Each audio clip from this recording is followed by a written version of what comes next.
Bonjour, bienvenue dans cette séance de l'École des modernités. J'ai le plaisir aujourd'hui d'accueillir Deepak Anand. Deepak Anand est historien de l'art, critique et commissaire d'exposition. Il enseigne l'histoire de l'art à l'École supérieure d'art et de médias de Caen. Deepak Anand évoquera pour nous aujourd'hui le parcours singulier de l'artiste Amrita Shergill. Amrita Shergill, vous le savez sans doute, est cette figure de l'art moderne indien qui, formé aux Beaux-Arts de Paris, a choisi en 1934, à l'âge de 21 ans, de retourner dans son pays d'origine. Deepak Anand, qui est spécialiste de l'art indien, on lui doit notamment, parmi les nombreuses expositions qu'il a organisées, Indian Summer, la jeune scène artistique indienne, et on peut évoquer également une autre exposition qu'il a organisée en 2013 qui s'intitulait Indomania, l'Inde dans l'imaginaire de l'Occident. Deepak Anand évoquera donc ce qu'il a intitulé le projet inachevé d'Amrita Shergill, qui est une manière de revenir sur cette figure emblématique de l'art moderne indien. Sans plus tarder, donc, cher Deepak, je suis heureux de vous accueillir et de vous laisser la parole. Bien, bonjour, merci Hugo, et je tiens aussi à remercier bien sûr Catherine Grenier. Voilà, donc écoutez, je vais entrer d'emblée dans le sujet. J'ai intitulé donc cette présentation Amrita Shergill, donc le projet inachevé de la figure emblématique de l'art moderne indien. C'est un peu plus court en anglais, simplement un unfinished project. Et j'ai choisi ce titre, sans doute, entre autres, bien sûr, c'est évident que le projet est inachevé, puisque cet artiste est mort très jeune, à l'âge de 28 ans. Mais en filigrane, je voudrais aussi que le projet inachevé résonne avec le titre d'un célèbre texte, pas uniquement le titre, mais aussi un célèbre essai de Jürgen Habermas, intitulé Modernité, en tout cas je connais ça en anglais, Modernity, an Unfinished Project, donc la modernité, un projet inachevé, où il s'agit justement que cette idée d'inachèvement est inscrite dans la modernité même. Donc, je voudrais simplement aussi que ce titre concernant notre peintre résonne aussi avec des problématiques plus larges. Voilà. Et j'aurai l'occasion sans doute de revenir tout à l'heure sur aussi cette idée, donc la modernité ou des modernités, etc.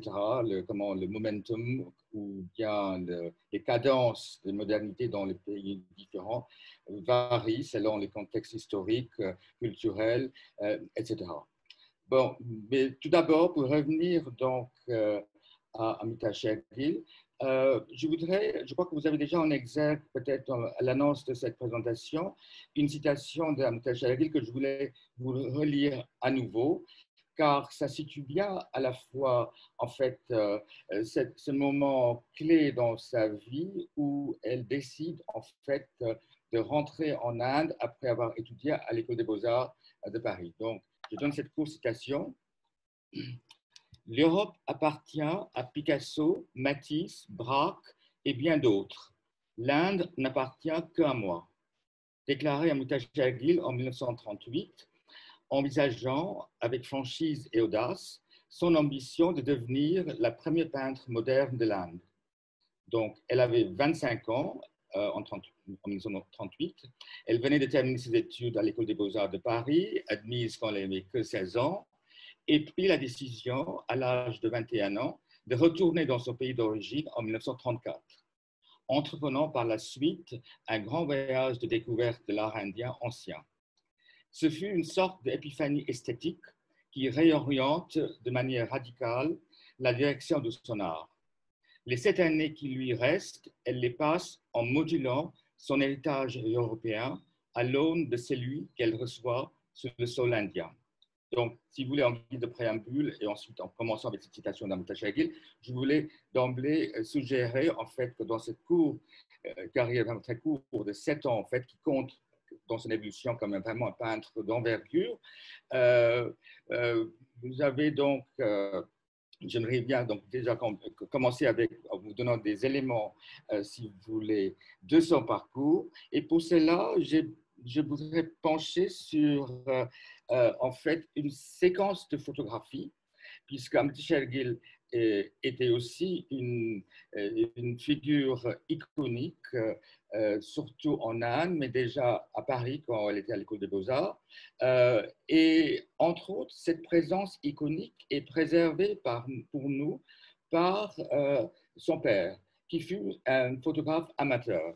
Donc, je voudrais en fait vous montrer une série d'images qui évoquent bien donc le personnage en question, et ça nous donne aussi l'occasion d'évoquer donc son milieu et comment en fait, c'est-à-dire les particularités de son milieu, parce que je vous rappelle qu'Amrita Shergill est indo-hongroise, donc née d'un père indien, donc appartenant donc à la communauté sikh, et puis sa mère fut hongroise. Voilà donc, je vous montre ces séquences. Voici donc Umrao Singh Shergill, qui d'ailleurs est aussi une figure très importante dans ce projet de modernité, dans un sens élargi du terme, surtout dans le contexte indien. Umrao Singh Shergill, pardon, était donc issu d'une grande famille aristocratique, famille terrienne, donc de Punjab. Et donc, il a donc, c'est-à-dire que donc, par sa naissance, il est bien sûr né dans une situation très privilégiée. Mais ce qui caractérise Umrao Singh Shergill, c'est que contrairement à d'autres membres de ce clan, il était plutôt orienté vers des questions intellectuelles et spirituelles. Et donc, très tôt dans sa vie, il a commencé donc en fait, il ne s'était pas intéressé vraiment à gérer donc, des énormes domaines qui appartenaient à sa famille, mais plutôt consacré à l'étude, disons, des textes anciens. Il était un sanskritiste, un persaniste, et puis il était intéressé par des questions spirituelles, métaphysiques, et puis il fut aussi un bricoleur et surtout un photographe amateur. Et comment dire, j'ai envie de aussi suggérer que cet aspect amateur finit par, en fait, si on regarde, c'est-à-dire que ça nécessite toute une autre conférence sur cette figure, que le regard d'amateur, finalement, s'avère aussi le regard d'un auteur. En tout cas ce qu'il a produit comme photographie, ils sont un corpus énorme. Mais toujours est-il que sa caméra était surtout fixée sur sa famille et sur lui-même. Donc, il y a une sorte de narcissisme chez Umrao Singh Shergill, mais un narcissisme ludique, je dirais, qui va, en fait, par rapport, disons, à la découverte de cette technologie, et comme si c'était une sorte de jouet pour quelqu'un à l'époque jeune, et qui a donc, qui est devenu une sorte d'obsession. Donc, je passe en fait d'autres images de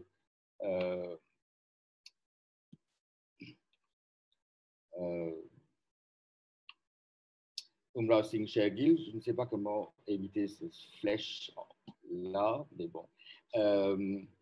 Et pour vous montrer donc d'autres membres de sa famille, surtout sa femme, Marie-Antoinette, ici en 1912. Et entre autres, j'ai choisi ces images pour vous montrer donc le milieu, le contexte social et surtout aussi les intérieurs dans lesquels Amrita Shergill est né.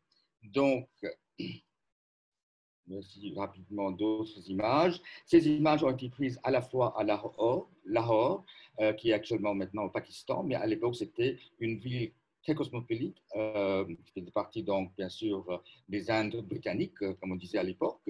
Et donc, ces images ont été donc prises soit à Lahore ou bien dans, disons, la maison de campagne de cette famille, ou bien aussi à Budapest. Donc, vous voyez bien comment, en fait, si on regardait ces photos, ces images, on n'a pas l'impression qu'il s'agit en fait des intérieurs en Inde, puisque bien sûr, Marie-Antoinette Chergil a bien sûr décoré ses intérieurs selon le goût européen de l'époque. Elle fut une chanteuse d'opéra, en tout cas, c'est sa formation. Et toujours est-il qu'elle a rencontré Umra Singh Shergill en Inde, car elle était une dame de compagnie d'une princesse de Punjab. Et c'est ainsi qu'elle a rencontré donc son futur époux, et que le couple a ensuite quitté l'Inde pour s'installer, donc, en tout cas pour visiter surtout Budapest. Je vous montre donc très rapidement d'autres images qui évoquent justement, comme je disais tout à l'heure, le milieu, disons, culturel et familial. Ce n'est pas pour insister sur l'aspect biographique d'Amrita Shergill, mais surtout pour vous dire comment elle est donc issue d'une famille qui était donc cultivée, et qui, en fait, cet axe assez inédit en Inde, entre l'Inde et l'Europe centrale, parce qu'autrefois, bien sûr, on pense tout de suite des Anglo-Indiens, par exemple, c'est-à-dire les familles issues donc, des gens soit indiens ou anglais ou anglaises. Mais là, en fait, c'est assez inédit comme cet axe inédit entre l'Inde et l'Hongrie.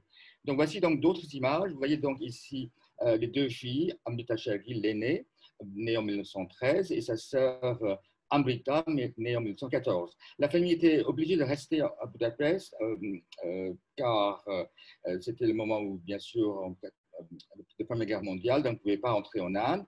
Donc, les deux sœurs ont passé donc les 8 premières années de leur vie à Budapest, ou dans ses environs. Donc, tout ça pour vous dire que la langue maternelle d'Amrita Shergill était hongrois, et qu'elle était donc nourrie par des contes magyars. L'appartement où la famille vivait à Budapest, un des occupants précédents était Béla Bartók, et Madame Shergill, bien sûr, a mené une vie, disons, à gérer sa famille et surtout à donner une éducation à ses filles tout à fait conforme à une certaine bourgeoisie européenne. Donc, bien sûr, les leçons de musique étaient de rigueur, tout comme les leçons de peinture, dessin. Amrita Shergill avait un talent déjà assez précoce. Donc, je vous montre toutes ces images, entre autres, pour évoquer justement l'ambiance en question. J'aurais beaucoup de choses à dire aussi, parce que ça me rappelle, par exemple, les intérieurs décrits par Walter Benjamin, quand il parle de toutes ces étoffes, des tissus, etc., qui, quelque part, étouffent donc les intérieurs des grandes bourgeoisies, la grande bourgeoisie de l'Europe, y compris aussi l'Europe centrale. Et donc, je voudrais contraster cette image bien plus tardive avec la vue d'un intérieur, cette fois-ci donc en Inde. Il s'agit donc de l'atelier que Amrita Shergill a construit pour elle-même une fois qu'elle est rentrée en Inde après ses études à Paris. Donc, bien sûr, je vais revenir bien sûr, sur son parcours, mais simplement, je voudrais, comme contraste, montrer que cet esprit moderne chez Amrita Shergill, ce n'est pas uniquement aussi tout ce qu'elle a reçu comme éducation artistique en France, mais c'est aussi imprégné par rapport à une certaine notion donc, de l'intérieur, des intérieurs, une façon donc disons un style de vie ou un art de vie, si vous voulez, qui est tout à fait de son temps.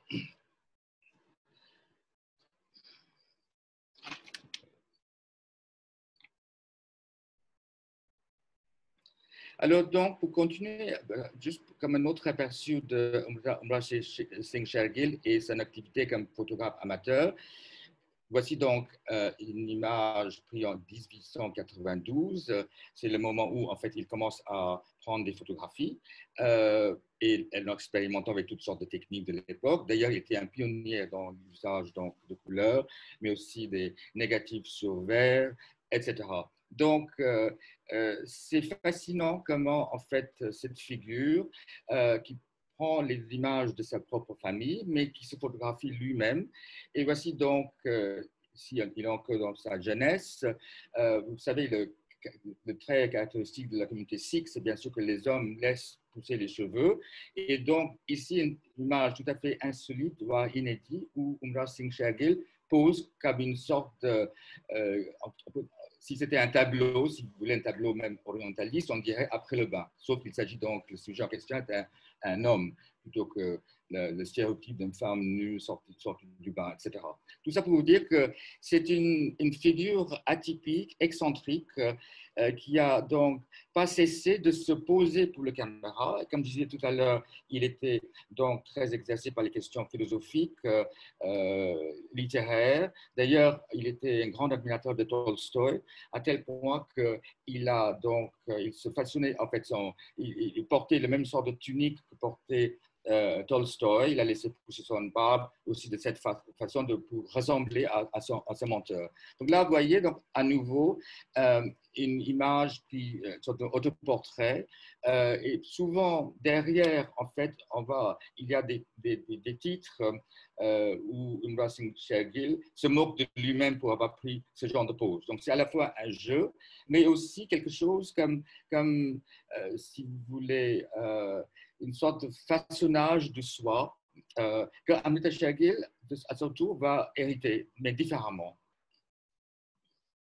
Voilà donc Umra Singh Shergill toujours. Ça, cette photo a été prise dans le appartement rue Bassano. C'est le moment où la famille débarque donc à Paris pour que Amrita Shergill entre à l'école des Beaux-Arts. Je vous rappelle que sa sœur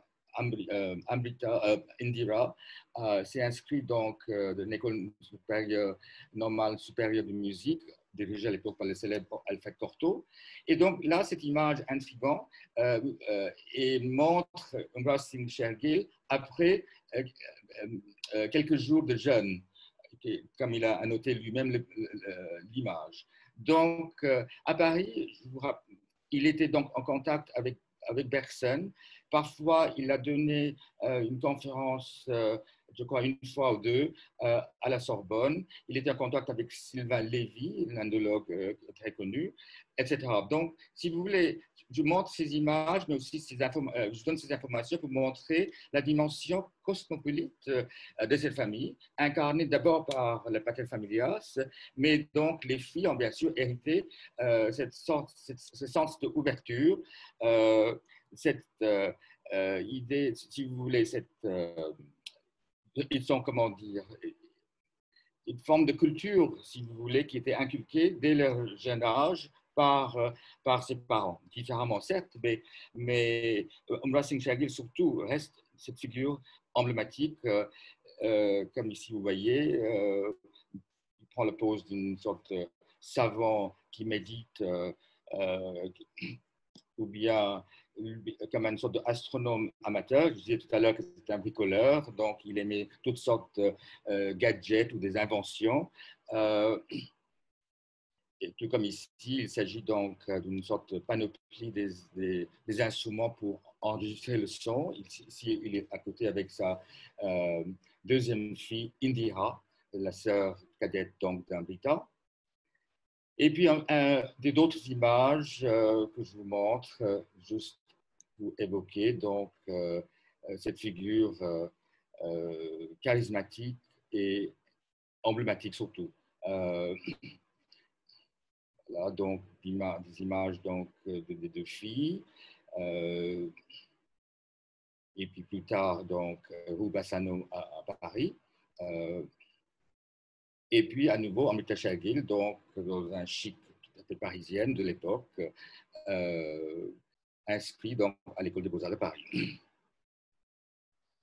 Donc une dernière image d'Umra Singh Shergill qui montre donc Amrita avec trois de ses tableaux, toujours dans l'appartement de Bassano, d'ailleurs est pas loin donc de Musée Guimet. Donc la famille allait souvent voir donc les œuvres de ce musée, et surtout Amrita Shergill va se souvenir plus tard comment elle a été marquée par la collection asiatique du Musée Guimet.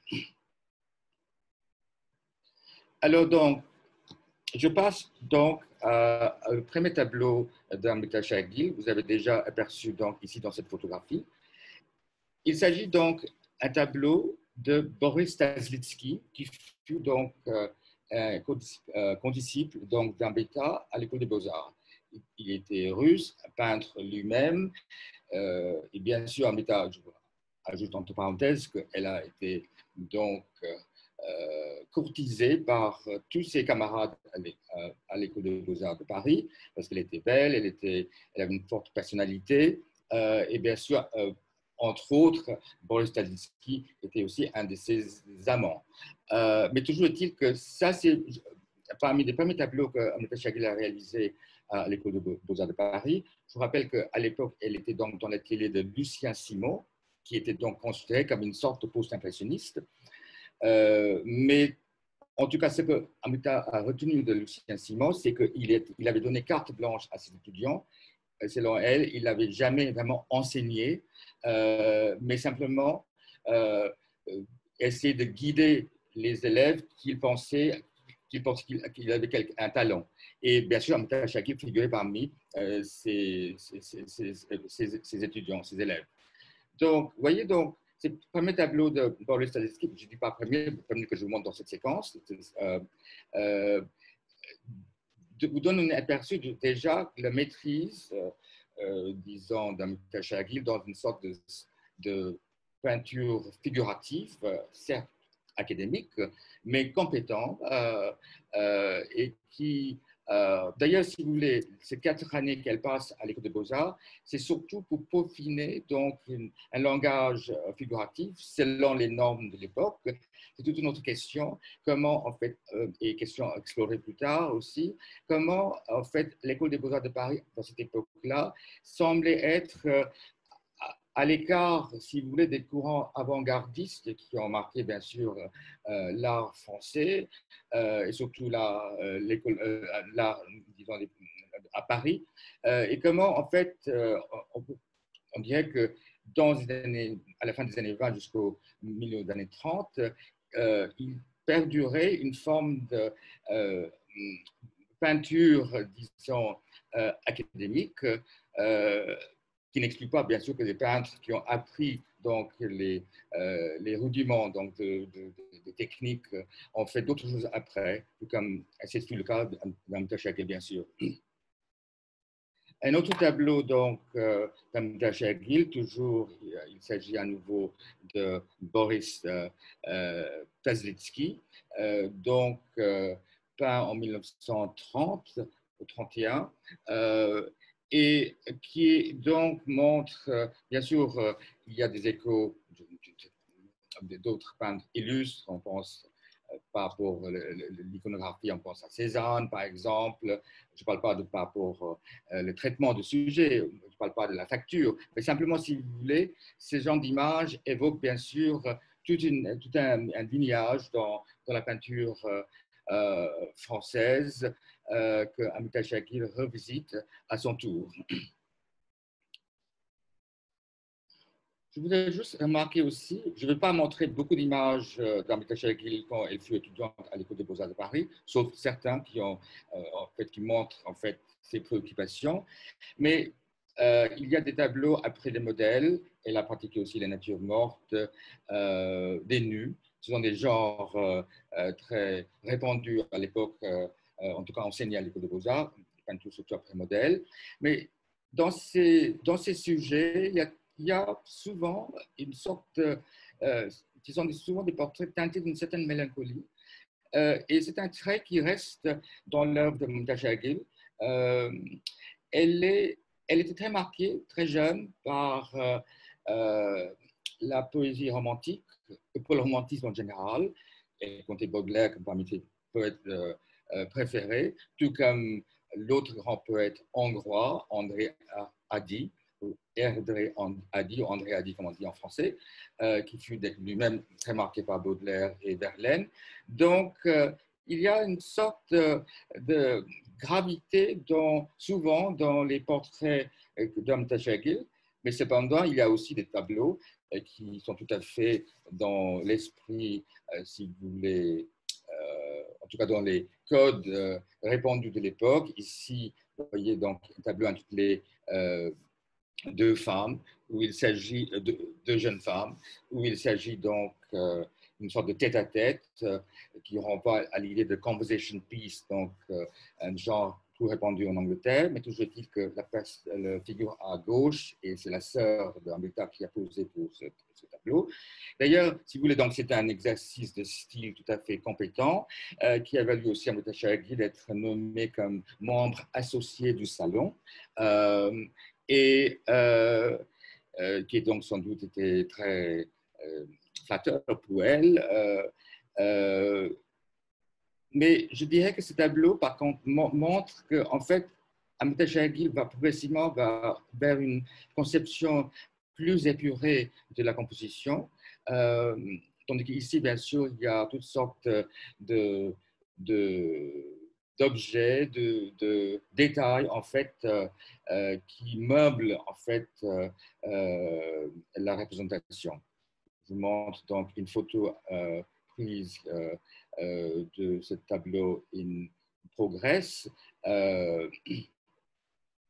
Et puis, surtout dans des nus, voici donc un tableau intitulé Nus au viola parfois, après une cousine hongroise d'Amrita Shergill, qui montre bien, donc, au fur et à mesure qu'elle évolue à l'école, elle gagne en maîtrise.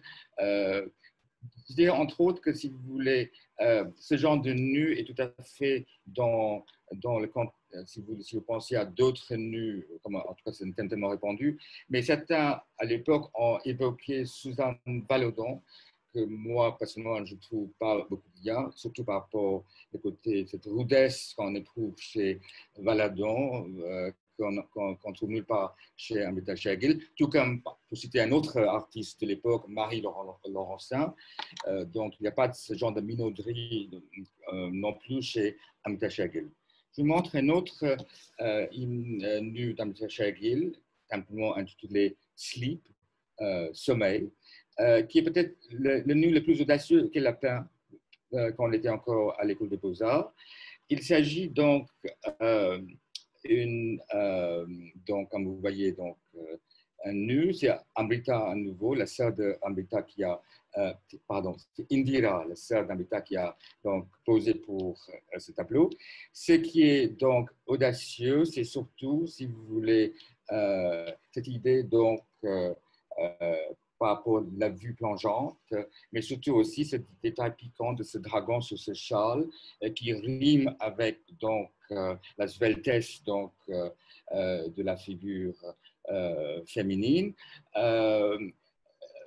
Et entre autres, si vous voulez, ça montre bien comment, en approchant la fin de ses études en 1934, Amrita Shergill était tout à fait équipée dans un langage pictural, certes académique, mais qui n'est pas non plus,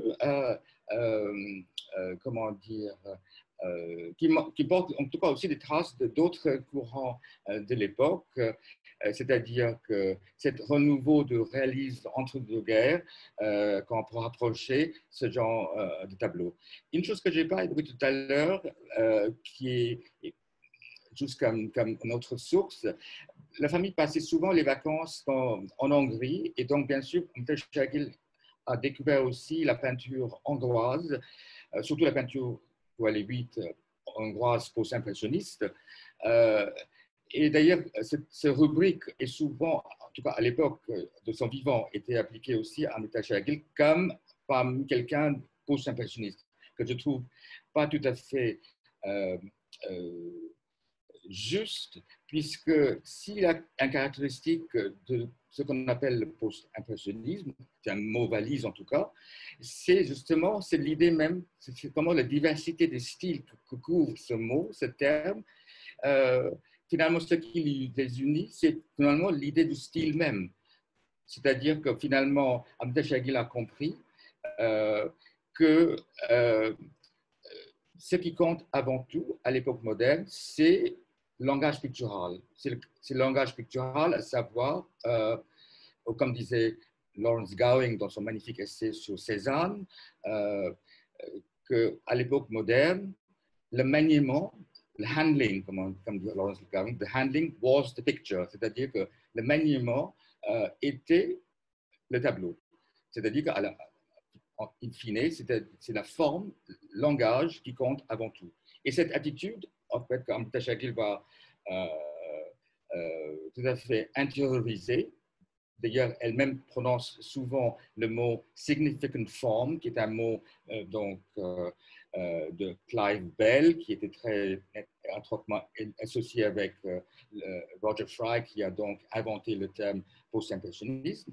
Et donc, si vous voulez, tout ça pour vous dire que Amrita Shakil, en tout cas le langage qu'elle a appris à l'école des beaux-arts, même si c'était académique, lui a permis de découvrir que pour être artiste, il faut inventer sa propre langage, et c'est ce qu'elle va entamer une fois qu'elle rentre en Inde.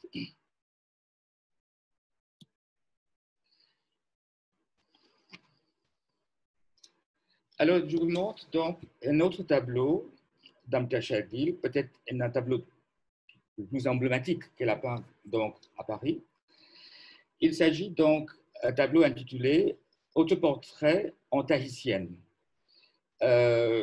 Déjà tout à l'heure, à l'instant, pardon, quand j'ai montré donc sommeil au sleep, bien sûr, Amrita Shakil a retenu quelque chose des nus de Gauguin. Je ne parle pas du tout au niveau donc, de traitement, de facture, mais plutôt, si vous voulez, surtout dans ce tableau, comment la carnation, qui n'est pas une carnation européenne, garde en réminiscence, en fait, la carnation des modèles tahitiennes de Gauguin.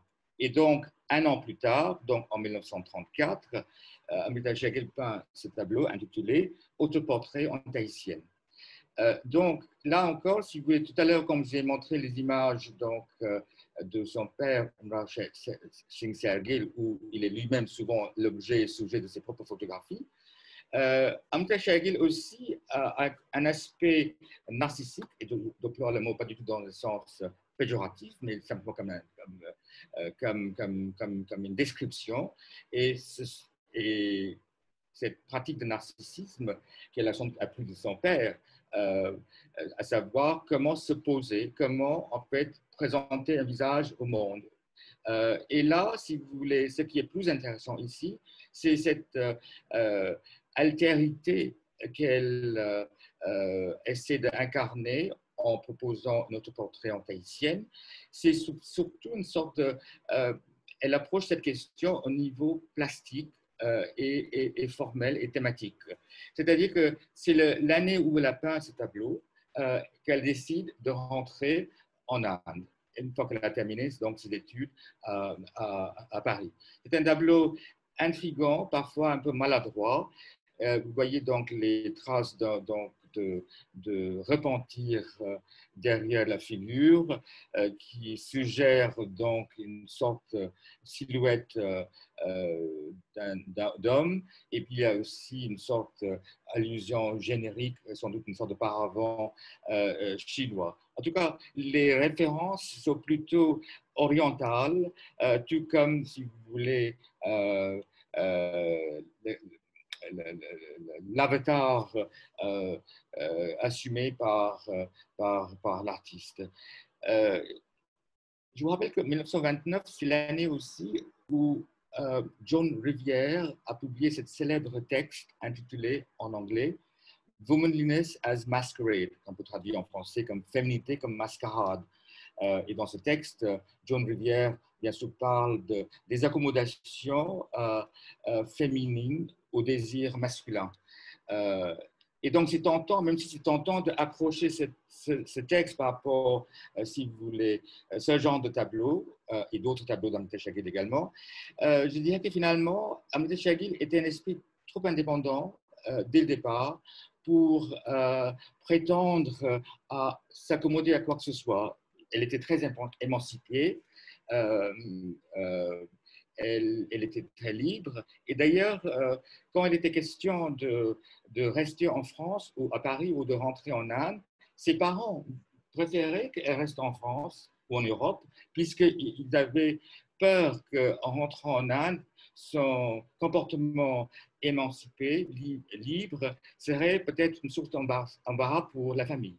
Et là, comme Amta Shakil écrit une lettre où elle explique comment à la fois que son désir d'aller en Inde, c'est avant tout de découvrir l'art indien et que paradoxalement, ces 4 années qu'elle a passées en France a donné une envie de retourner en Inde et de découvrir enfin, en fait, l'art de ce pays. Car après tout, elle était moitié indienne, en fait. Mais jusqu'au présent, si vous voulez, l'éducation qu'elle a reçue à la fois en Inde avant d'aller en France était plutôt une éducation européenne. Donc, c'est paradoxal qu'en fait, cet désir de renouer, en tout cas découvrir surtout sa propre culture, soit donc est venu à elle, surtout en France.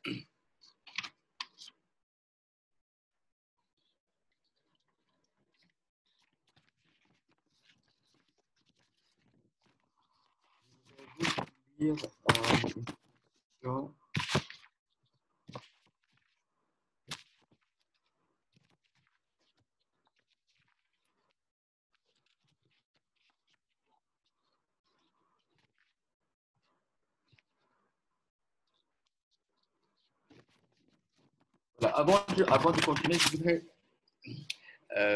peut-être aussi suggérer un contexte plus large pour Amta Shakil pendant ce séjour à Paris. Ce qui est très intriguant, même si j'ai commencé avec cette déclaration où elle évoque Matisse, Picasso, etc., en affirmant que l'Inde appartient qu'à elle. Il s'agit, curieusement, dans ces lettres qui ont été éditées il y a quelques années, en 2 volumes, il est, surtout dans ces années-là, ces années parisiennes, il a peu de mentions, en fait, des artistes comme Matisse ou Picasso. Bien sûr, elle visitait des expositions, etc. Mais il n'y a pas beaucoup de références à ces artistes, ni même, par exemple, un artiste comme Derain, qui était donc très, très présent sur la scène parisienne à l'époque. Et bien sûr, d'un côté, puis de l'autre côté, elle n'était pas du tout dans telle constellation surréaliste, et puis elle n'était pas intéressée non plus par des variétés d'abstractions géométriques qui étaient assez répandues donc, à Paris dans ces années-là. À l'école des Beaux-Arts également, il y avait en fait un mouvement qui était lancé juste l'année où elle quitte Paris, les Forces Nouvelles, où étaient actifs les peintres comme Kazlitsky, mais aussi Georges Rounet, etc., intéressés par une forme de figuration engagée. Et là encore, si vous voulez, ce sont des artistes qui sont ses camarades à l'école, mais le temps qu'elle a passé là-bas était plutôt, je dirais, passé pour peaufiner, affiner en fait les, les bases en fait, d'une tradition d'une peinture à l'huile. Et c'est quand elle part en Inde que cet apprentissage va lui servir pour découvrir en fait ce qu'elle voulait vraiment faire. Et ce tableau, donc, autoportrait en tahitienne, est vraiment, si vous voulez, un tableau qui annonce en fait un nouveau départ dans son œuvre. Et là, je vous montre simplement une image toujours prise par son père, Kunral Singh, Amita Shergill, en Inde, après son retour en Inde. Elle avait décidé, en rentrant en Inde, de s'habiller à l'indienne et de, comment dire, se plonger vraiment dans une culture qu'elle connaît à peine avant de partir pour l'Europe.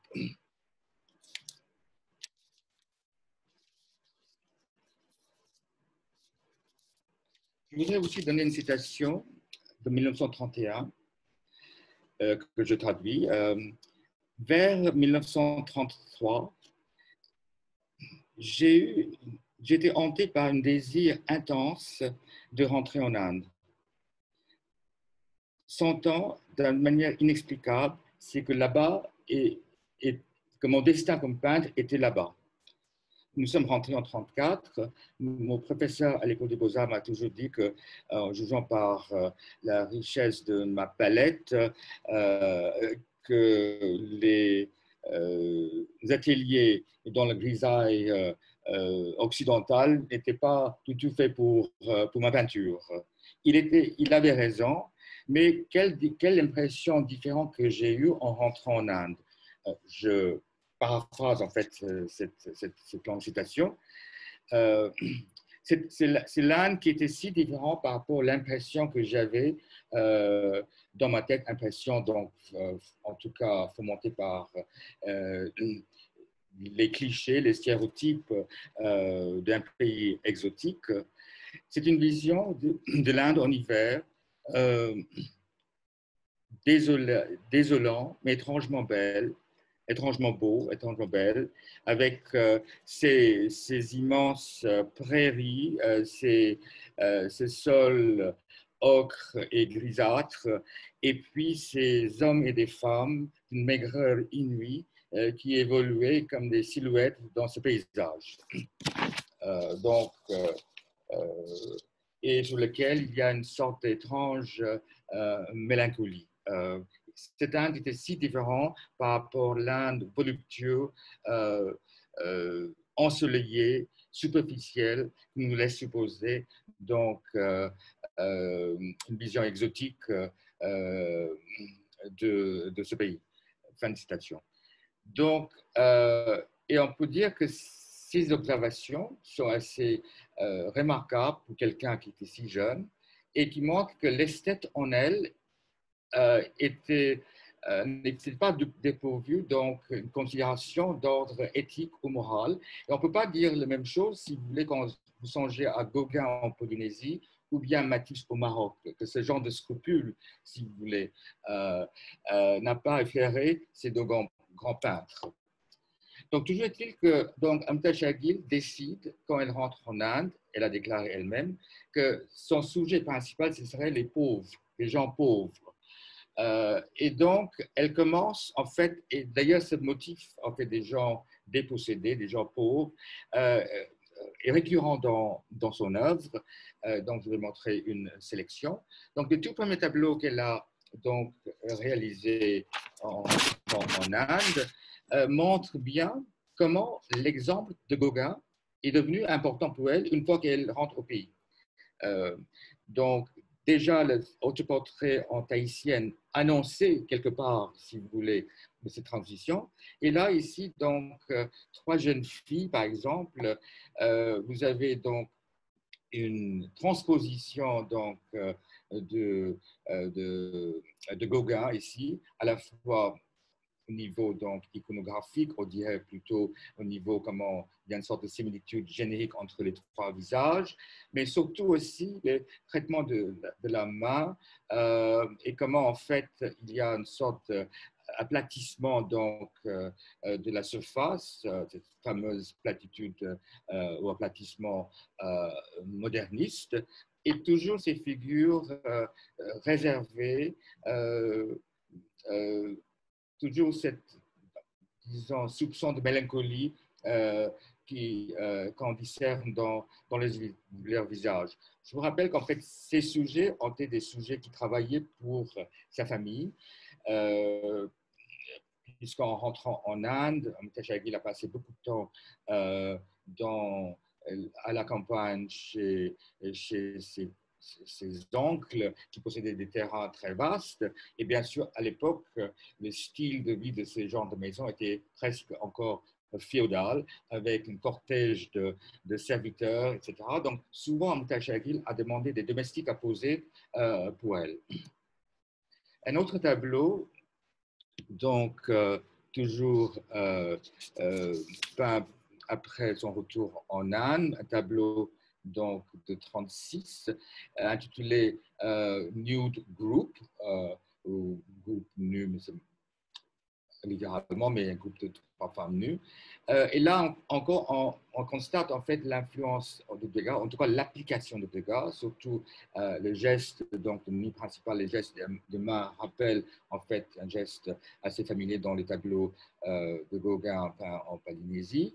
Et puis le Gauguin, disons, d'outre-mer est ici condensé avec le Gauguin symboliste, puisque ces deux jeunes femmes derrière la nue centrale sont en fait à nouveau des domestiques, mais leur posture, les gestes suggèrent quelque chose de beaucoup plus sérieux, que c'était peut-être simplement une transaction tout à fait banale. Mais toujours est-il qu'elle garde de chez Gauguin à nouveau l'image plus près donc, de la surface et surtout une conception progressivement plus iconique de la figure, entre autres.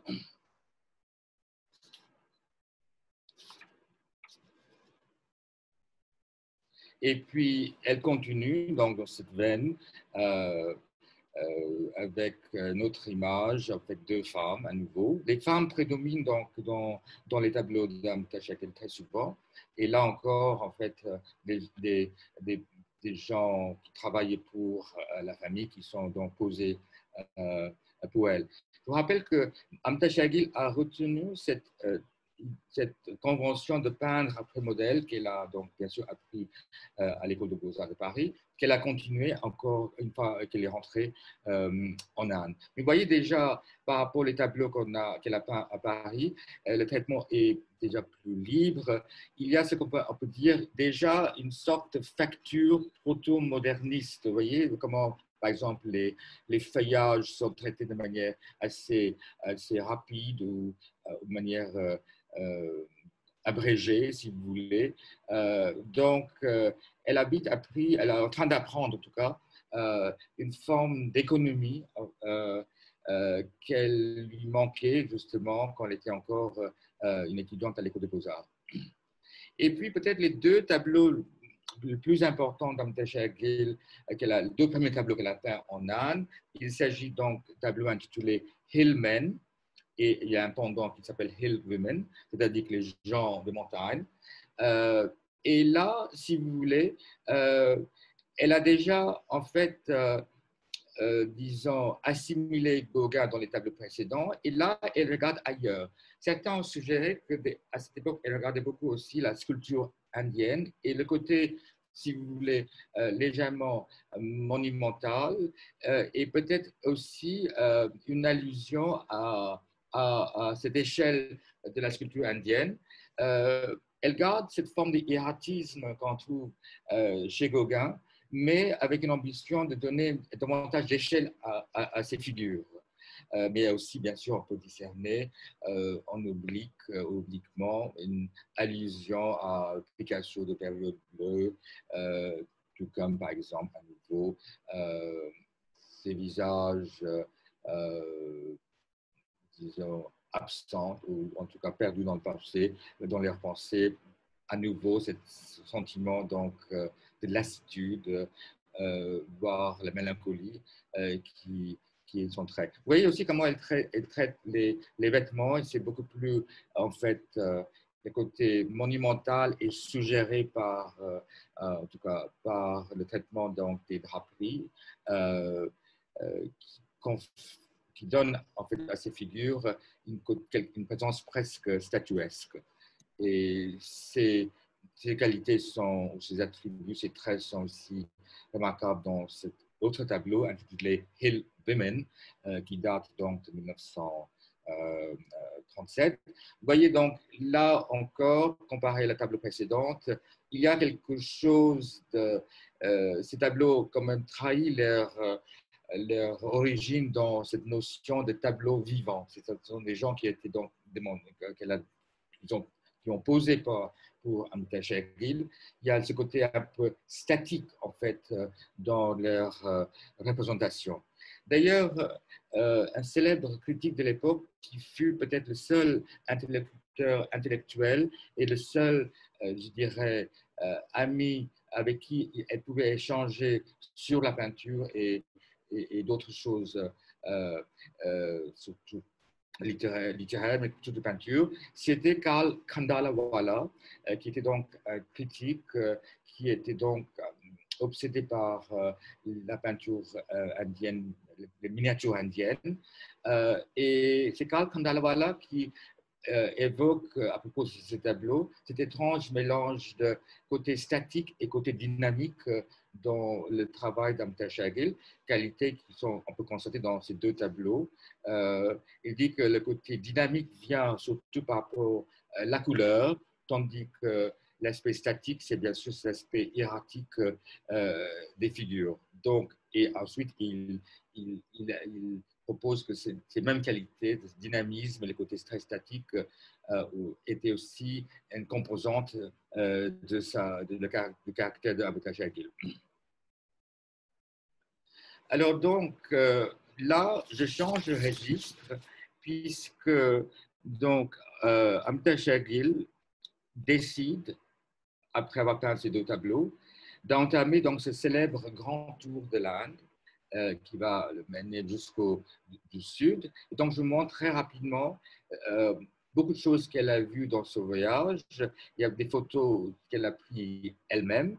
Donc, il y a des célèbres œuvres, comme par exemple le Stupa d'Amravati en haut, tout comme cette célèbre descente de Gange à Mahabalipuram en bas. Cette image n'a pas sa place ici, donc je vais aller loin. Puis, elle a surtout, la grande révélation pour elle fut donc les grottes d'Ajanta et d'Ellora. Ici, donc, Amrita devant les grottes. Vous voyez, dans le distance, ce sont des grottes dans cette façade de rochers où se trouvent à l'intérieur des fresques qui ont complètement bouleversé donc, l'artiste. Donc, c'était le voyage, donc vraiment un grand tour en fait des grands monuments de l'Inde. Donc, un autre tableau, pardon, photo d'Amita Chagil prise à Ajanta, 36. Mais surtout, je voulais montrer, entre autres, l'art qu'elle a vu, mais qu'elle a marqué, tout comme par exemple ces fresques donc, qui se trouvent donc à Kochi, autrefois Cochin, qui sont des fresques du XVIIIe siècle, qui se trouvent dans le palais de Mattancheri, où elle a remarqué en fait à la fois comment dire, cette conception qu'elle rapproche. Ah, pardon, je vais juste avancer un peu. Peut-être pas. Voilà, notre vue de ces fresques à l'intérieur de ce palais à Cochin, qui est toute une autre conception, si vous voulez, par rapport, bien sûr, ça va de soi avec l'art occidental, mais elle a retenu, je n'ai pas de détails ici vous montrer, comment dans ces fresques, il y a aussi des scènes érotiques où elle a aussi comparé, par exemple, les représentances des femmes. Elle a marqué qu'il y avait quelque chose de roubenesque, quelque chose qui rappelait Rubens, etc. Tout comme ces d'autres grandes sculptures. Là, ici, il s'agit des sculptures dans le musée de Mathura, qui sont des chefs-d'œuvre d'art indien. Je ne vais pas pencher dans les détails, mais c'est simplement pour vous dire que comment, en fait, cet aspect monumental a était donc important pour Amita Chagil, surtout dans les tableaux que je viens de vous montrer, les tableaux qui sont, comment dire, essayer de traduire la plasticité des formes, sculpturales, de trouver l'équivalent de cette plasticité en peinture. Donc, je passe en revue d'autres des images qu'elle a vues pendant ce voyage. Mais je voudrais aussi vous montrer au passage comment elle a été aussi très marquée un peu plus tard avec par les miniatures indiennes. Je montre. Ces images ont été tirées certains ont été pris par Amrita elle-même. Ici, il s'agit donc d'une sculpture dans la maison où Amrita a vécu avec son mari Victor, qui fut aussi son cousin, un Hongrois, mais c'était une image un peu tardive, en 40. Mais ces images viennent donc du volume des lettres d'Amrita Shergill. Il me semblait intéressant de montrer rapidement, en fait, des facettes de cette culture visuelle qu'elle a découvert à la fois pendant ce grand tour qu'elle a entrepris, mais aussi comment, grâce à son amitié avec Karl Kandalavala, un grand connaisseur donc, de la miniature indienne, comment son ultime phase picturale sera marquée justement par ces miniatures, par les leçons qu'elle a tirées de ces miniatures.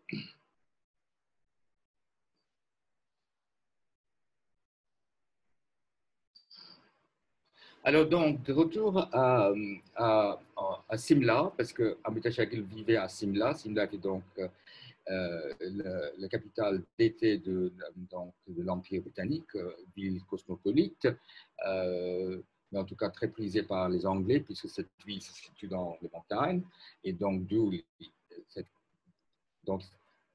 capitale d'été, puisqu'il faisait trop chaud dans les plaines, et où le Shergill Family s'est installé, et Amrita Shergill a construit un atelier pour elle-même, comme je vous ai montré tout à l'heure. Et surtout, c'est des tableaux qui résultent après son premier voyage dans le sud.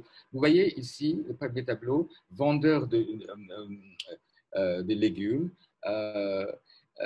qu'elle a donc déjà, si vous voulez, elle est en train d'explorer une autre forme de figuration. Les figures, en tout cas, sont toujours des figures issues donc ce sont des gens pauvres, ici des vendeurs donc, des fruits, des légumes plutôt. Mais surtout, cette phase, ces tableaux-là illustrent ce que Amrita Shergill a retenu des fresques d'Ajanta. Je vous montre un deuxième tableau de cette qu'elle a peint donc qu'elle a commencé pendant son voyage dans le sud. C'est les villageois qui vont au marché, villagers going to the market. Et il s'agit donc, là encore, une conception, je dirais, qui a à la fois assimilé Gauguin, mais déjà regarde ailleurs, regarde porté, si vous voulez, sur les fresques d'Ajanta et Ellora. Je vous montre que 3 de ces images, ce sont des fresques dans les grottes d'Ajanta, excessivement difficiles à photographier, très abîmées. Ce sont des plus anciennes dates, donc du IIe siècle avant Jésus-Christ. Et comment, en fait, ce qui a frappé Amrita Shergill, c'est comment, en fait, il y a l'absence, en fait, de profondeur et comment, en fait, les tons, en fait, il y a une sorte de peinture, comment dire, les tonalités, en fait, sont tellement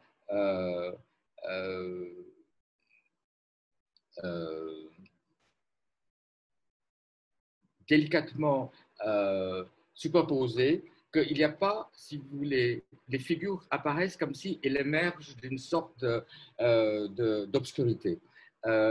Et ce sont des 3 images très connues donc, d'Ajanta. Et donc, ça vous donne aussi l'idée de l'ambition d'Amrita Shergill, de cette tentative d'assimiler, si vous voulez, cette idée donc des figures comme presque des apparitions, en fait, qu'elle transpose, par exemple, dans un tableau comme les Brahmacharis, c'est-à-dire les jeunes brahmanes. Et vous voyez comment, en fait,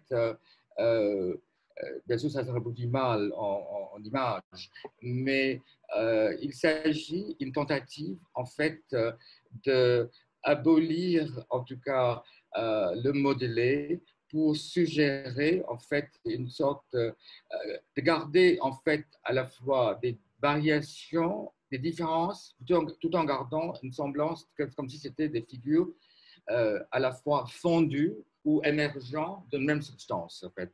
Elle parle de cet effet dans ses lettres. Je vais donc essayer de vous trouver une petite citation.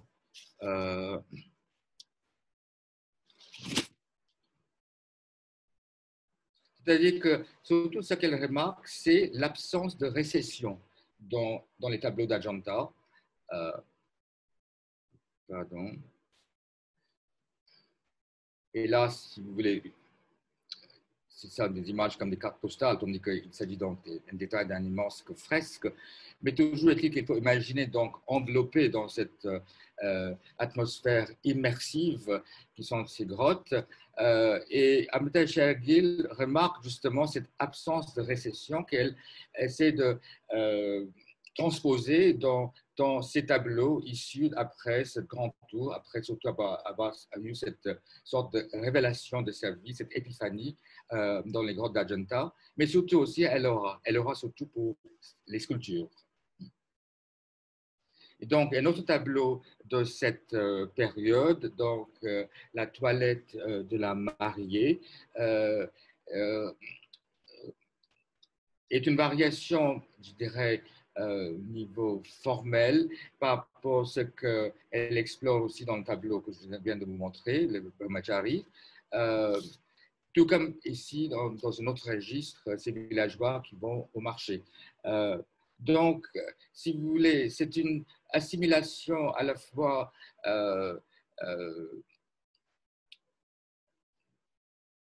une sorte de plasticité inspirée par la sculpture indienne qui tend dans les tableaux suivants vers un côté plus pictural, donc sous le signe des fresques d'Ajanta et Ellora.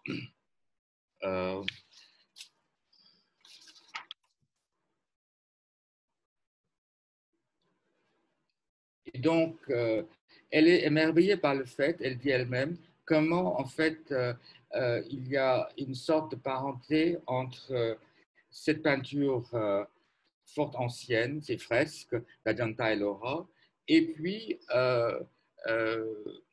si vous voulez, ce que Karl Kandalabala lui a suggéré, qu'il y avait une sorte d'atavisme entre le post-impressionnisme et Ajanta. Et pour nous, si vous voulez, si Amrita Shergill a trouvé Ajanta si inspirant, c'est entre autres, si vous voulez, cette idée que l'absence de récession, entre autres, est paradoxalement aussi, bien sûr, un trait de la peinture post-impressionniste, en tout cas la peinture qui vient après le post-impressionnisme, à savoir ce gestalt entre figure et fond, qui est déjà, si vous voulez, anticipé différemment dans un autre registre culturel, dans les fresques. Et donc, Amrita Shergill est souvent, elle utilise le mot atavisme très souvent. Elle utilise ça par rapport à Gauguin, par exemple, en évoquant les miniatures indiennes, en disant que comme c'est extraordinaire que des œuvres, des grandes œuvres issues des cultures si différentes, pouvaient éventuellement avoir partagé le même atavisme.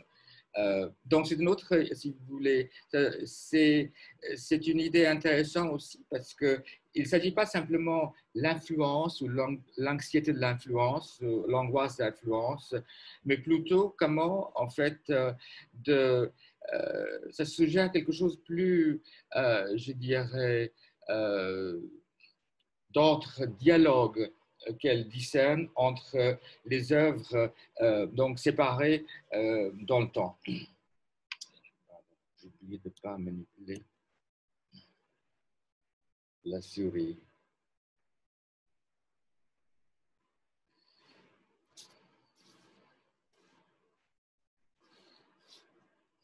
Donc, on approche déjà vers, si vous voulez, peut-être l'ultime phase de l'œuvre d'Amita Chagil, car si vous voulez admirer Ajanta, les fresques d'Ajanta, être émerveillé par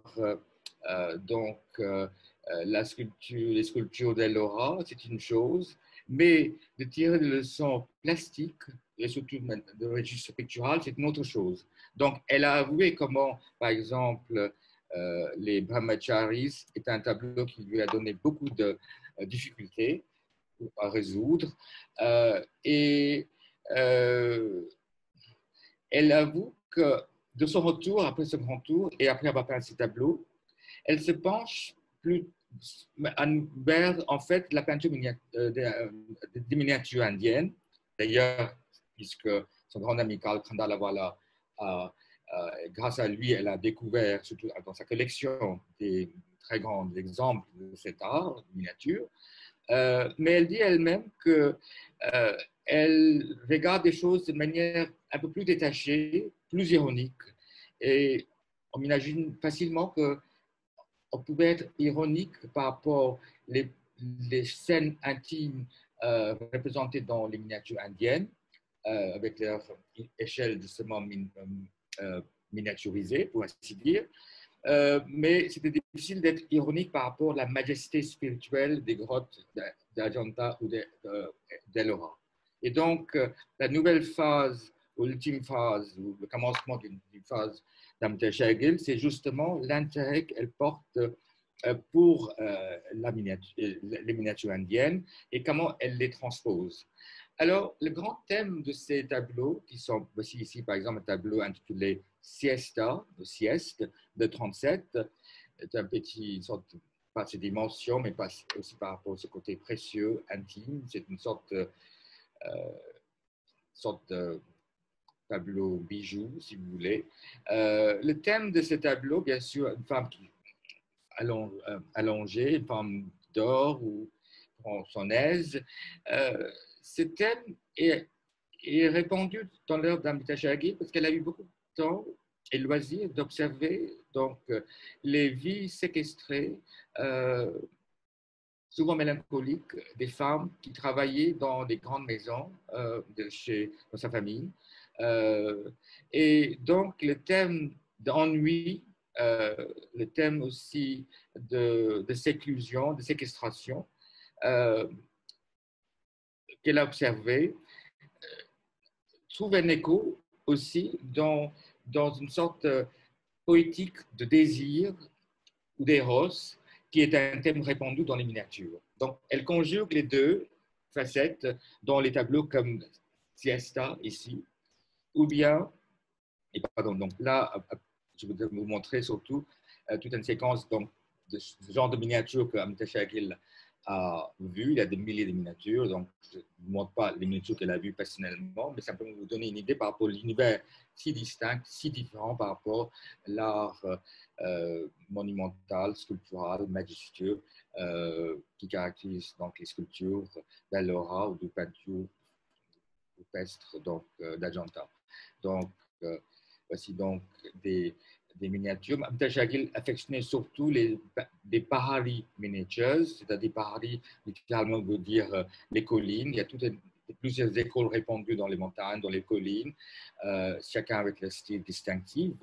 Mais vous voyez bien, donc souvent, les thèmes, ce sont des miniatures souvent qui illustrent donc les manuscrits. Souvent, ils sont des illustrations donc des ragas, des compositions musicales.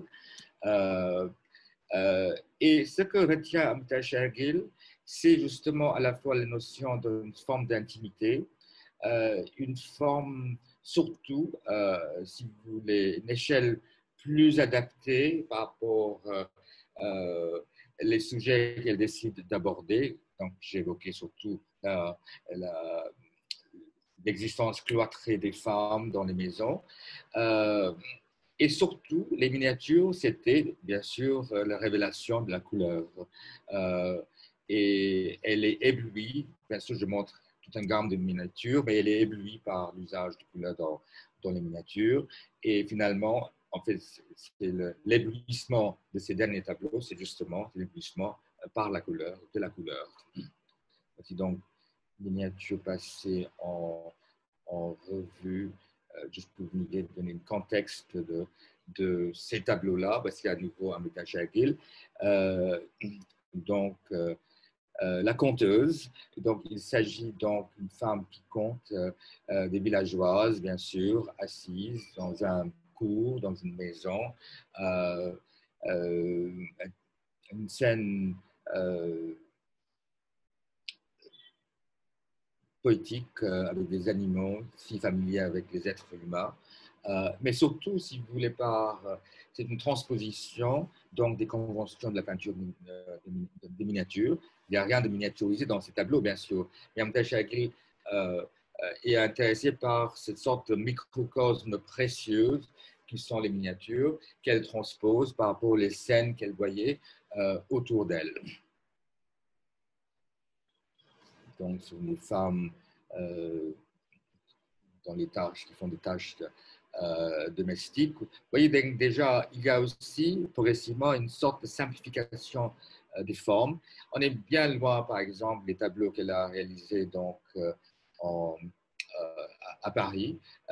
Mais je dirais que cette formation à Paris, c'était indispensable pour que Amrita Shergill découvre en fait son propre langage en passant justement par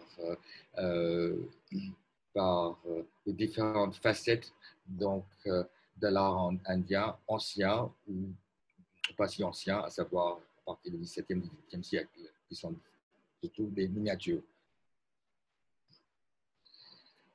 Autre scène, promenade des éléphants. Je vous rappelle que donc, dans ces énormes propriétés que possédait sa famille, je ne parle pas des parents d'Amrita Shergill, je ne parle pas de son père savant qui vivait donc comme à Simla et donc dans une maison, mais plutôt ici, c'est des maisons à la campagne où la famille possédait par exemple des éléphants, etc. Donc tous ces sujets, si vous voulez, à donner tous ces scènes observées de près qu'a donné Amrita Shergill tout un répertoire donc, de sujets, mais cette fois-ci sous la signe donc, de la peinture des miniatures.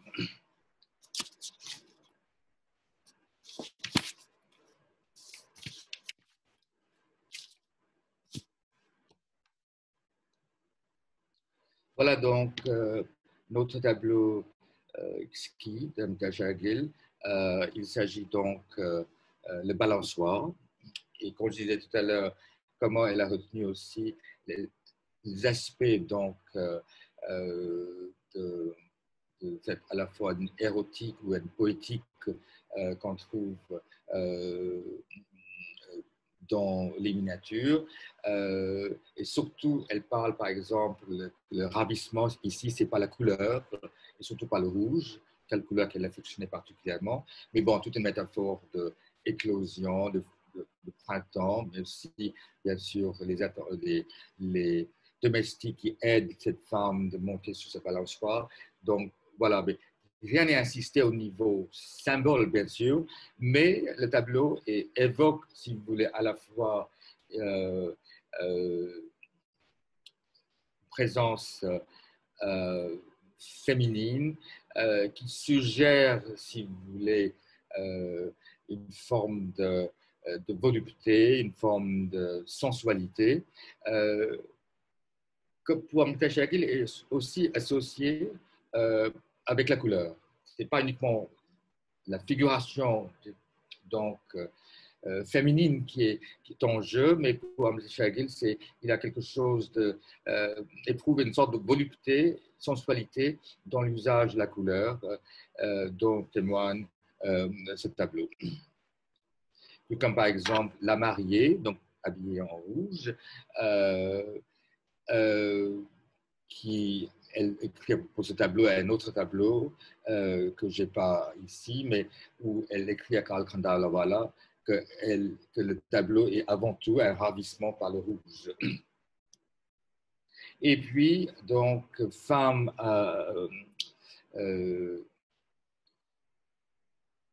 se baignant, des monades de toilette aussi, de plusieurs titres. Mais toujours est-il qu'il s'agit donc parmi les tableaux où Amrita Shagil élargit en fait à la fois les leçons de peinture de miniatures, mais aussi, vous voyez comment, par exemple, le traitement de mur, en fait, ça c'est tout à fait, si vous voulez, une sorte de rayon, on dirait presque des rayons de lumière, leur traitement rappelle bien sûr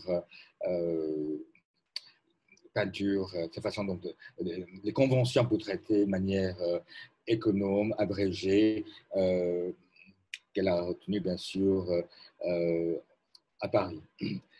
Mais en fait, c'est cette sorte d'hybridisation entre tout ce qu'elle se souvienne de ce qu'elle a appris, puis tout ce et comment elle transpose ces réminiscences à la fois de l'art indien et de l'art européen, qu'on trouve une sorte de synthèse dans ce genre de tableau. Mais peut-être son tableau majeur, presque une sorte de chef-d'œuvre, c'est ce tableau intitulé Deux filles. Intitulé donc Deux filles, un tableau qui date de 1939.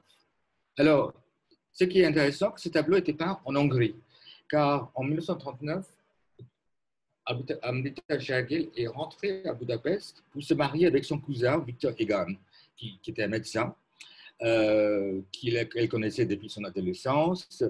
Et donc, elle est allée là-bas à Budapest, où elle est restée plusieurs mois. Et donc, ce tableau n'était pas là-bas. Ce qui est extraordinaire de ce tableau, bien sûr, à la fois le sujet, deux femmes, deux jeunes filles, dont le thème est bien sûr très répandu dans la peinture d'entre-guerres en France. Normalement, c'est dans le tableau porte le titre Les deux amis.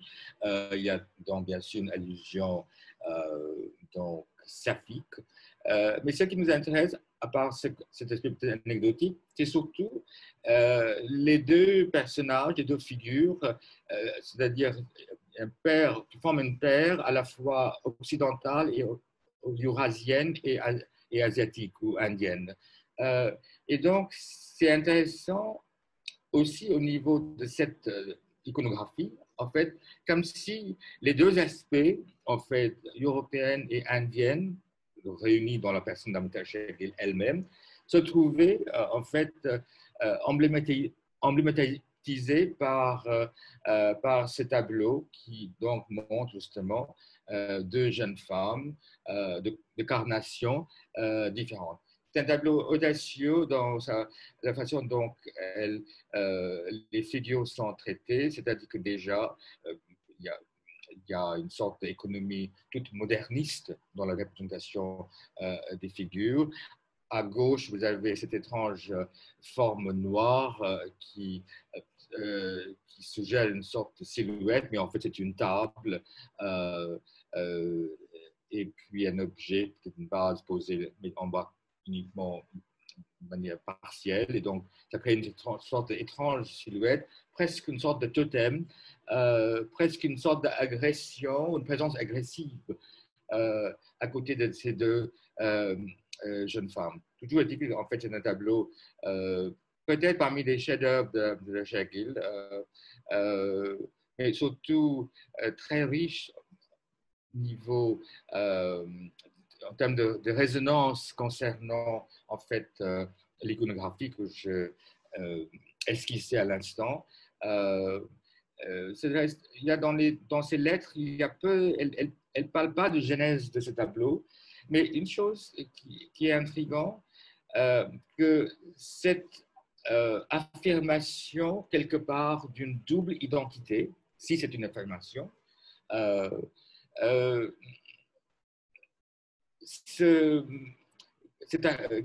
Amrita Shagil présente, donc en tout cas a réalisé en Europe. Tout comme l'autre tableau qui annonce son départ de Paris pour l'Inde, qui s'intitule, autoportrait en tahitienne. Donc, là encore, il y a une sorte de double, une sorte de jeu de rôle, autoportrait en tahitienne, comme si elle envisageait, donc, en tout cas, Gauguin était important pour Amrita Shergill pour comment envisager et représenter donc, le corps non occidental. Et bien plus tard, parmi les derniers tableaux, elle revient à cette idée de côté double, en fait, mais cette fois-ci, en présentant donc deux figures qui peut-être sont des deux facettes de sa propre extraction, de sa propre deux facettes de ce sujet divisé qui fut l'artiste. Et puis, puisqu'elle était en Budapest, elle déclare une soudaine admiration, peut-être ou une admiration renouvelée pour Bruegel. Voici donc une scène de village peinte en 1939 aux environs de Budapest. Elle demande dans ses lettres, vous ne trouvez pas que c'est assez bruegelesque? Bien sûr, elle a eu l'occasion de voir des Bruegel dans cette extraordinaire collection dans le Kunsthistorische à Vienne. Mais toujours est-il que ce qui est fascinant aussi, que tout ce voyage en Inde, tout ce qu'elle a assimilé, puis après, elle n'a pas comme si, elle n'a pas oublié non plus d'autres parties de son héritage, qui est donc l'héritage de la peinture européenne.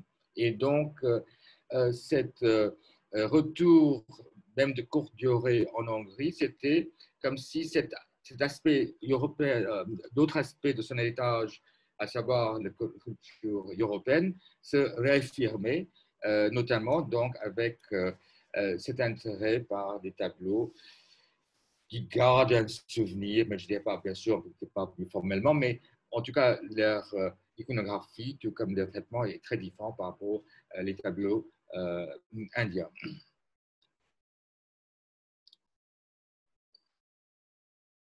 Voici donc un autre tableau peint en Hongrie, dans le jardin, 1939.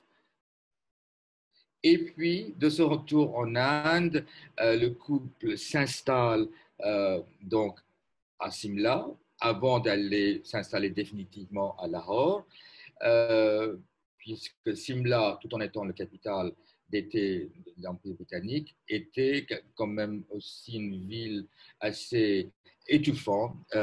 Et Amrita Shergill, tout comme les séjours à la campagne dans sa famille, se trouvait aussi un peu, elle était loin de tout, en fait, elle était dans un autre monde, et donc la famille décide de s'installer à Lahore.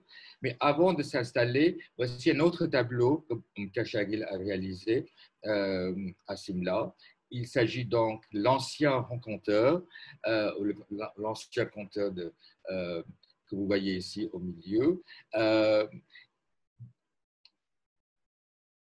Vous avez donc, qui est entouré par, ce conteur est entouré par des enfants. À sa gauche, il y a une dame qui donc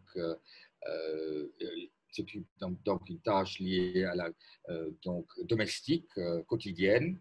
Et puis derrière, vous avez donc les murs de cette énorme propriété. Donc il y a une sorte de juxtaposition de deux mondes. En fait, à l'intérieur, une sorte de vie féodale qui perdure. À l'extérieur, une sorte de vie liée à des rythmes de la vie quotidienne, des activités artisanales. Il y a quelque chose de, si vous voulez, dans ce tableau, il y a deux sortes de rythmes en fait. Le conteur qui raconte et puis la dame qui s'occupe donc de sa tâche. Deux rythmes différents, unis par une forme d'archaïsme affectif. Et il y a quelque chose qui rappelle ce que Walter Benjamin disait par rapport au conteur donc, de Leskov, ce texte de Benjamin intitulé Le conteur, où il dit que les traces de potier, comment dire, les traces, je paraphrase, hein, que les traces de conteur adhèrent donc au conte, de même façon que les traces de doigts de potier adhèrent donc aux vaisselles qu'il a fabriquées.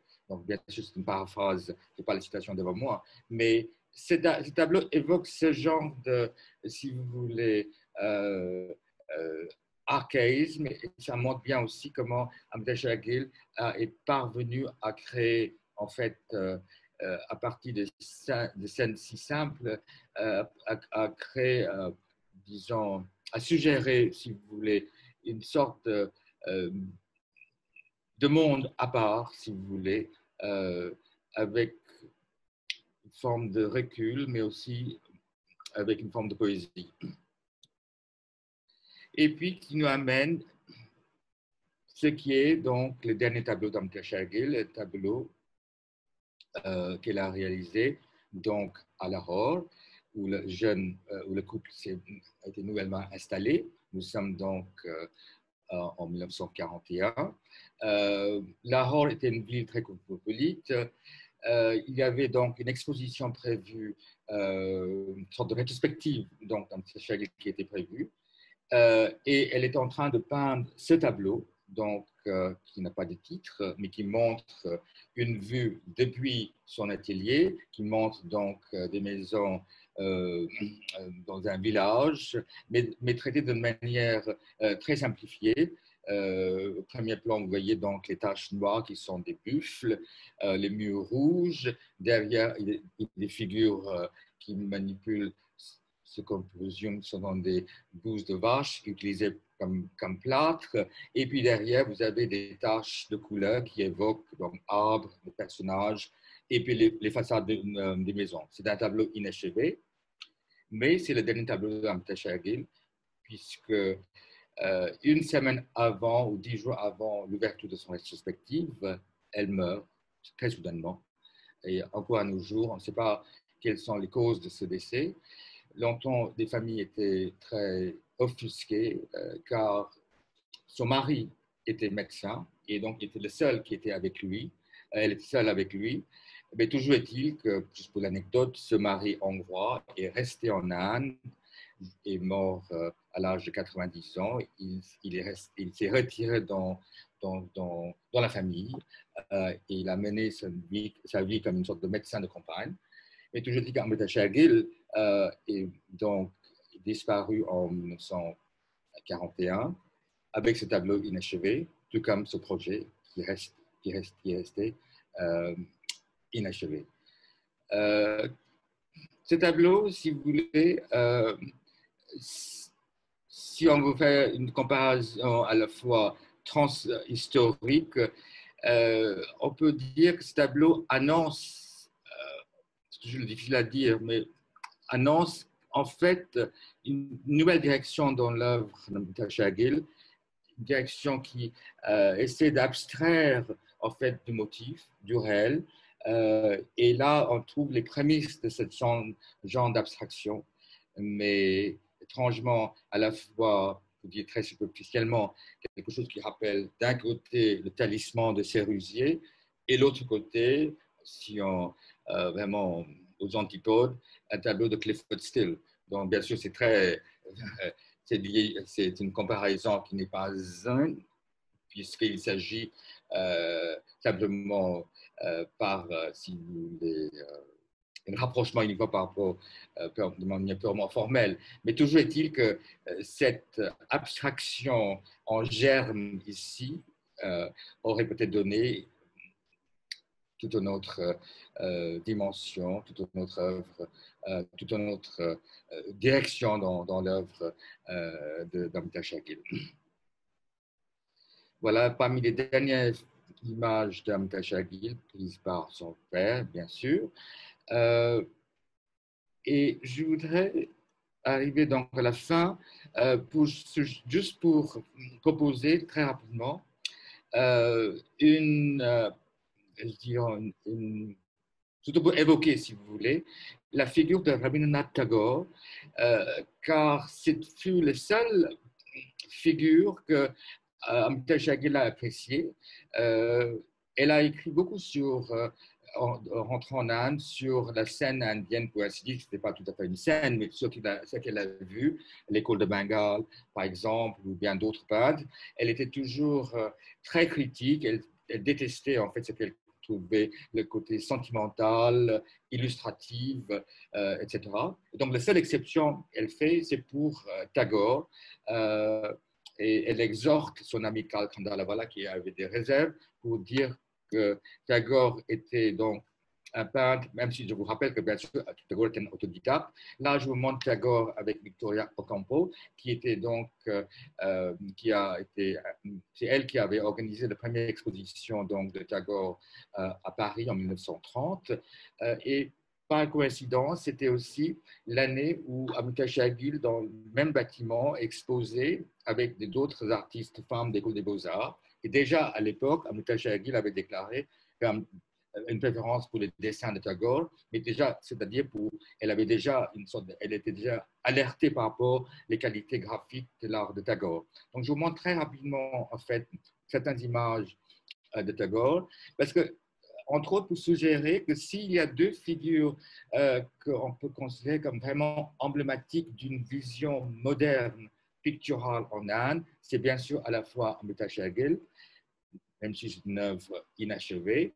Et puis Tagore, et là aussi différemment, car Tagore, tout en étant autodidacte, a été très marqué par une forme de peinture expressionniste. Je passe en revue des exemples de Tagore. Souvent, il y a des figures hybrides, fantastiques, euh, euh, ou bien sous des portraits, des paysages, ou bien des figures issues donc, de l'écriture, qui coexistent avec l'écriture, des formes hybrides animaux, oiseaux, plantes, etc.